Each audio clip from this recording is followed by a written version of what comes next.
In the Shadow of the Erdtree DLC, there are 39 new talismans to choose from. The irony is that the majority of them are situational or borderline useless. How are you supposed to know which ones to go for and which ones to skip? So today I put together a tier list ranking all of these talismans from the worst to the best. We'll go through them one by one, going up a 5-tier list from the ones you should not use to the ones you should get. Starting with the D tier. These talismans are simply not worth using. Their drawbacks or the existence of superior alternatives make them poor choices in almost any scenario. At number 7, Talisman of all Crucibles. It grants effects of all Crucible talismans, but increases damage taken by 45%. With nobody using backsteps in PvE, and the fact that rolling is just far superior, and you will take 45% damage, this talisman has to be the worst. At number 6, Beloved Stardust. It shortens casting speed for sorceries and incantations, but increases damage taken by 30%. You can simply reach 70 dexterity or 40 dexterity plus Radagon's icon for maximum casting speed. Not to mention, the casting speed depends on the type of the spell, and most of the time, you will not notice any difference. At number 5, Ailment Talisman. It boosts resistances for a short time after a status effect is applied to you. In PvE, this is borderline useless. It is simply outclassed by using regular charms, the speckled heart tier, or straight up just the boluses to get rid of the status effects. At number 4, the Fine Crucible Feather. It provides 7 immunity frames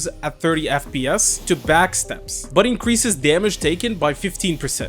Backsteps again are rarely used in PvE, and the increased damage taken is simply not worth it. Number 3, Talisman of Lord's Bestowal. It increases poise by 54% after using a flask. While it might seem helpful in theory, the reality is most bosses give you enough time to heal without the need for this talisman. Also, you don't want to learn the bad habit of chucking healing flasks mid-boss attacks. At number 2, the Mottled Necklace, +2. It increases immunity, robustness, and focus by 100. This one tries to cover too many bases, but does not excel at any. You are better off targeting a specific resistance, not to mention, you will rarely suffer from 2 different status effects at once, making it borderline useless. At number 1, we have the Cerulean Ember Medallion +3. It raises FP by 12% and can be useful for magic builds, but with so many ways to increase or regenerate FP, it's not as valuable as much as you think. Especially when FP is very forgiving in Elden Ring, and most builds, you don't need more than 30 FP anyways. Moving on to the C tier. Talismans in this tier offer minimal benefits or are too situational to be consistently useful. At number 8, we have the Utter God Heirloom. It grants +5 to Arcane. While it might help you meet a minimum requirement, there are usually better options to free up this slot for something more useful. At number 7, we have the Verdigris Discus. It provides 10% damage increase with heavy load and 20 when overloaded. This one is very niche and might only work with a tank build. With shield builds, you are better off speccing into high stamina anyways, since it is important for blocking, dishing out damage, and dodging the grab attacks. At number 6, the Immunizing Horn Charm +2. It improves resistance to poison and scarlet rot by 180. While this sounds useful, you are better off with boluses or healing through the damage. Most bosses that cause rot like Malenia and Rumina give you a very forgiving window to avoid rot. And if you're crossing the Lake of Rot,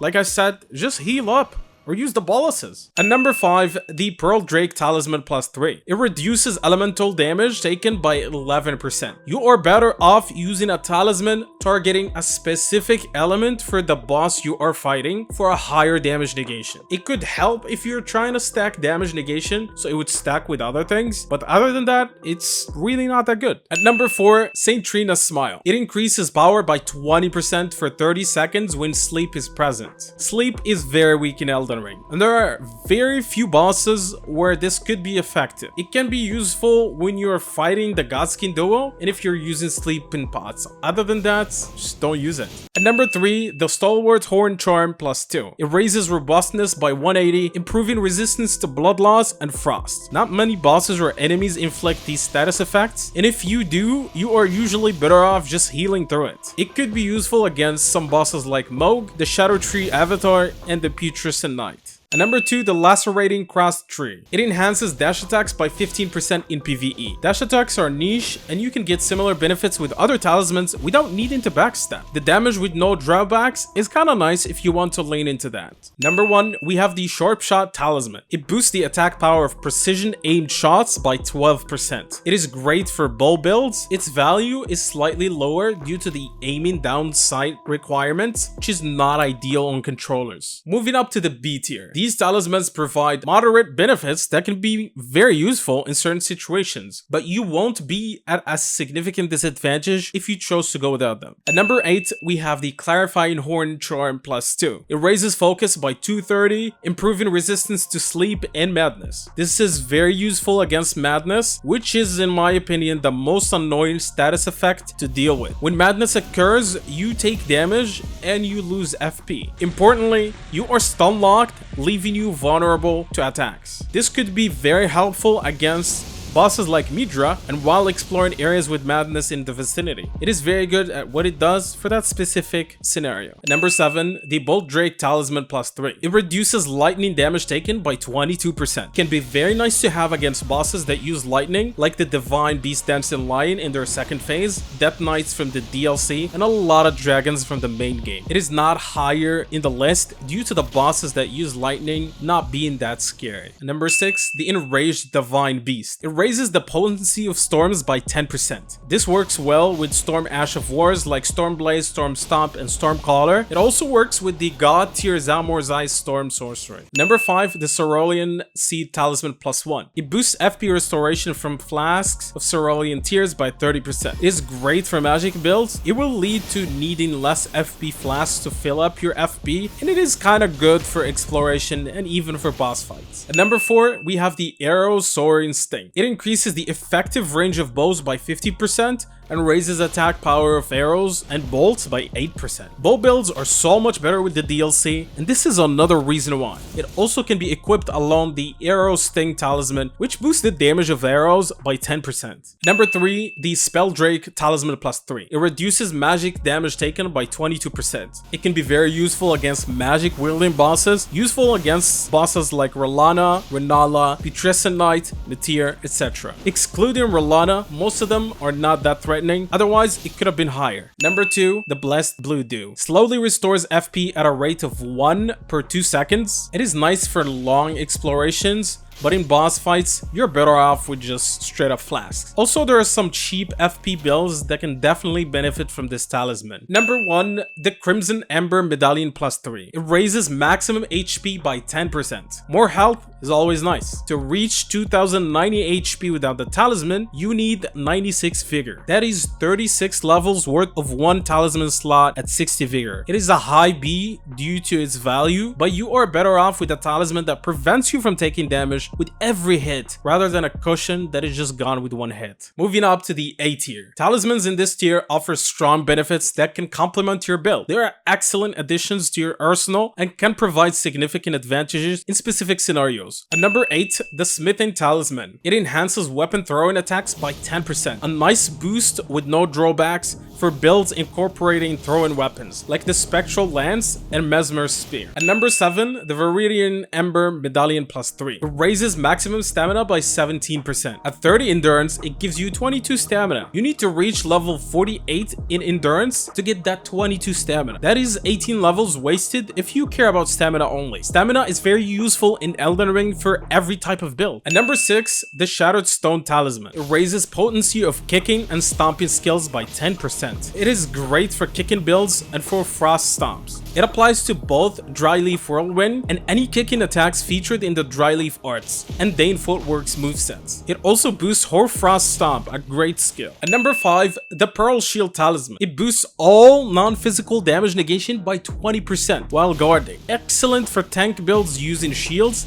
Shields are so great with the DLC, and this can help you be an immovable tank. At number 4, the Dried Bouquet. It raises attack power by 15% for 20 seconds when a summon spirit dies. Very underrated because summons are frowned upon in the community, but having a 15% boost every time a summon dies is so great. You can use a level 1 weak summon that has multiple allies. Each time one of them is defeated, you get that 15% damage boost for 20 seconds. It is very good. And number 3, the Flame Drake Talisman plus 3. It reduces fire damage taken by 22%. Useful for fire-wielding bosses, which are pretty common in the game. It is ideal for bosses like Rellana, Mesmer, Moog, Fire Giant, Magma Worms, etc. All of these bosses are tough too, making it deserve a higher spot. At number 2, Rellana's Cameo. It enhances attack by 15% after maintaining the same stance for 2 seconds. It is great for stances like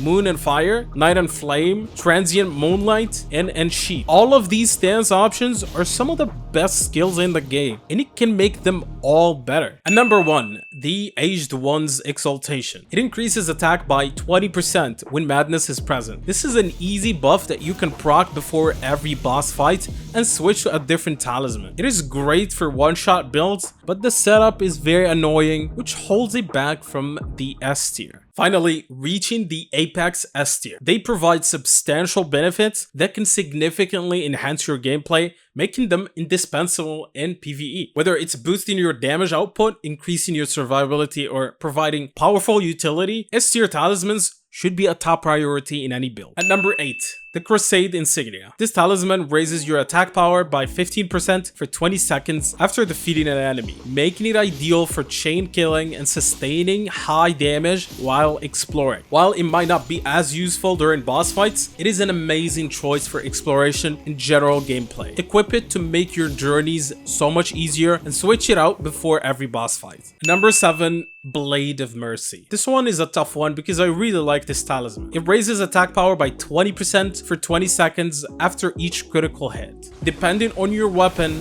you can stagger bosses multiple times per fight, allowing for free damage that stacks with everything. The potential to consistently boost your damage makes this talisman a solid S tier choice. Number 6, the Retaliatory Crest Tree, enhancing attacks executed after rolling or backstepping by 17%. This talisman is perfect since you are constantly dodging in Elden Ring. Who would have thought? It works with any weapon and taps into the potential of constant movement in combat. Although it does not affect weapon skills, its utility across all builds makes it a strong S tier pick. At number 5, Talisman of the Dread. This talisman raises potency of magma-based attacks 14%.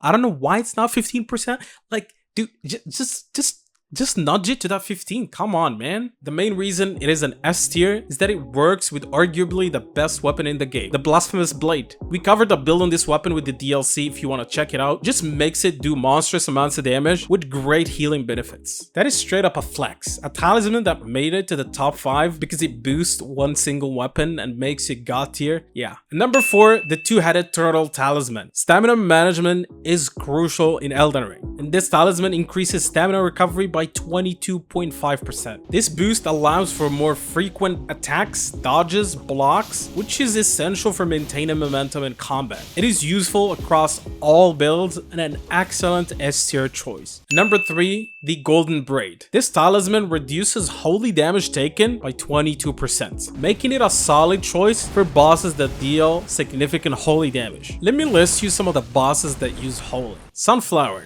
Morgan, Mother of Fingers, the Hippo, Jory, Radagon, the Ilden Beast, and Radon, the final boss of the DLC. This lineup is so stacked, it's like Braun, Steph, and KD teaming up for the US Basketball Olympics. This talisman is your Nikola Jokic that can hold them down. It is what it is. It is a top 3, hands down. Number 2, the Crimson Sea Talisman plus 1, boosting HP regeneration from Flask by 30%. This talisman is very helpful for all builds, especially in the DLC where enemies hit harder. This talisman ensures you need fewer flasks to reach full health, making it incredibly valuable for survival. At 60 vigor, you need 2 flasks to reach full health instead of 3. Just let that sink in. It is so valuable for people going through the DLC for the first time. It is a must-have talisman. And finally, at number 1, the Two-Handed Sword Talisman. This talisman enhances attacks with two-handed weapons by 15%. This talisman Talisman provides a significant boost not only for strength builds, but for any build wielding